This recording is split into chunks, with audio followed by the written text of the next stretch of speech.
గారెలు చేస్తూ ఉండము. ఇదిగోండి ఒక 4 hours ముందు మినుములు నానపెట్టుకోండాను.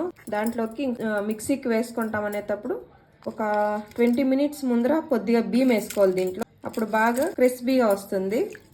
గారెల పిండి రుబ్బెట్టి ఒక 1/2 hour అవుతా ఉంది. ఇప్పుడు ఇందులోకి పచ్చి కొబ్బరి కొంచెము, ఆనియన్ ఒకటి, పెప్పర్, చిల్లీ ఒక 2, ఉప్పు ఆల్రెడీ గారెలు మిక్సీకి వేసుకుంటాం కదా అప్పుడు వేసిండాము. మిక్స్ చేసి కాసేపు ఇట్లే పెడతాము. ఆనియన్ అంతా వేసిన తర్వాత జస్ట్ ఒక 10 minutes పెట్టుకుంటాము. మళ్ళీ గారెలకు నూనె పెట్టుకున్నాము. నూనె కాగింది. ఇప్పుడు ఇంకొక సైడ్ తిప్పుకుంటాము. గారెలు బాగా ఫ్రై అయింది. ఇప్పుడు ప్లేట్లోకి తీసేసుకుంటాము. వేడి వేడి గారెలకి పచ్చి శనగపప్పు విత్ పచ్చి కొబ్బరి వేసి చట్నీ చేసిండాను. చూడండి ఫుల్ క్రిస్పీ వచ్చింది. ఇది వేడి వేడిగా ఉంది. చాలా క్రిస్పీగా చాలా బాగా వచ్చింది.